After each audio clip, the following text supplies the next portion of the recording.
tapi ngangkat kedua tangan di takbiratul ihram itu banyak yang enggak ke bawah. Balik ya. Itu makanya ya kan dia saking beratnya, padahal katanya Islam, ya, turunan Islam, bapak ibunya Islam, nenek kakeknya juga Islam. Tapi ketika mengangkat kedua tangan di dalam takbiratul ihram, itu masalah banyak yang enggak kuat. Ya, bukan berat fisiknya, sebenarnya bukan berat fisiknya, tapi berat godaannya, godaannya yang berat, penghalangnya yang berat. Apa penghalangnya? Banyak, setan, nafsu, itu penghalang. Bahkan rezeki juga menjadi penghalang daripada ibadah kepada Allah.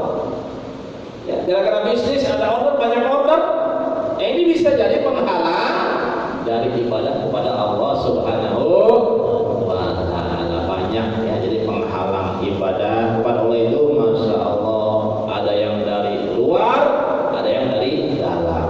Dari luar, nah itu diantaranya setan, ya, rezeki, order, bisnis, ya banyak order, nah itu kadang-kadang menghalangi, bukan kadang-kadang sering menghalangi dari ibadah kepada Allah Subhanahu wa Ta'ala. Nah itu order yang padahal rezeki buat kita gitu, dari Allah memang. Ini ujian, ya. Ini namanya ujian dari Allah Subhanahu wa Ta'ala.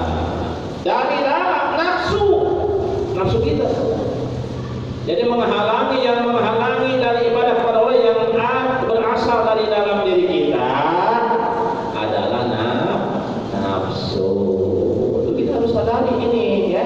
Semuanya harus sadar bahwa yang namanya berbuat baik, yang namanya ibadah itu sudah pasti banyak penghalangnya, banyak godaannya, banyak rintangannya, baik dari luar maupun dari dalam.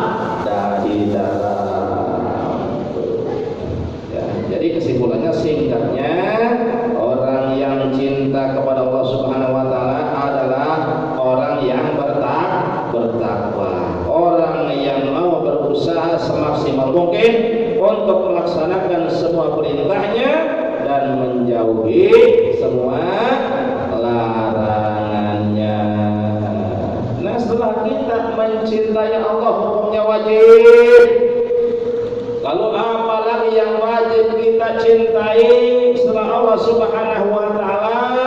Yaitu wa mahabbatu kalamihi.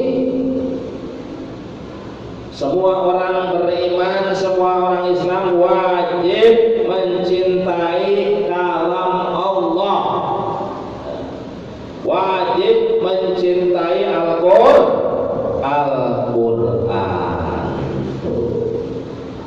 Nah, ini caranya juga bagaimana caranya? Caranya juga gampang samanya. Kalau hanya cara, nah ini gampang, ya. Kalau cara itu semuanya gampang. Contoh seperti bagaimana caranya memasukkan gajah ke dalam kulkas. Itu gampang gak pakai caranya? Buka kulkasnya. Gampang. Ini caranya gampang. Caranya tinggal buka pintunya, masukin gajahnya. Udah, itu cara. itu susah. Ada pemasukan gajah, ya Allah alam. Kulkasnya kan gede. Kulkasnya gede. Ini kan ngomong cara ya, bukan ngomong masukkan gajahnya. Ini ngomong caranya. Jadi kalau hanya cara semuanya gampang. Masukin gajah ke dalam kulkas gampang, tinggal buka pintu kulkasnya, masukin gajahnya. Itu cara. Adapun masuk dan tidaknya, nah itu wallahu a'lam, tergantung gajahnya. Ya kalau gajahnya kecil masuk. Itu cara. Ya begitu pula takwa kepada Allah yang gampang caranya. Laksanakan semua perintahnya, jauhi semua larangannya. Adapun pelaksanaannya, nah itu tadi banyak rintangan, banyak godaan. Termasuk cinta kepada Al-Quran, kitab Allah, kalam Allah. Nah ini gampang. Caranya bagaimana?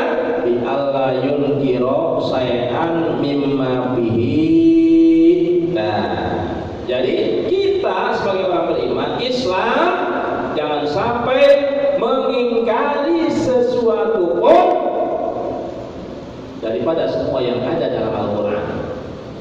dari semua ayat-ayat Al-Quran, dari semua huruf-huruf Al-Quran. Artinya orang yang cinta kepada Al-Quran tidak akan mengingkari Al-Quran walaupun hanya satu huruf. Itu cinta kepada Al-Quran namanya. Nah, lalu bagaimana hukumnya orang yang mengingkari satu huruf saja dari Al-Quran? Itu hukumnya murtad. Ya, itu hukumnya keluar dari Islam. Alhamdulillah, subhanallah. Ya, makanya kita tidak boleh, walaupun satu huruf tidak boleh diingkari, apalagi sampai setengah ayat, apalagi sampai satu ayat. Oh, ya itu lebih murtad lagi. Satu huruf saja sudah murtad, apalagi satu ayat, apalagi satu surat. Ya, Masya Allah, bahayanya. Tidak boleh, walaupun hanya satu huruf. Kalau kita cinta kepada Al-Quran, tidak boleh diingkari. Nah, lalu tandanya bagaimana? Ini ada tanda, ada bukti, gitu kan?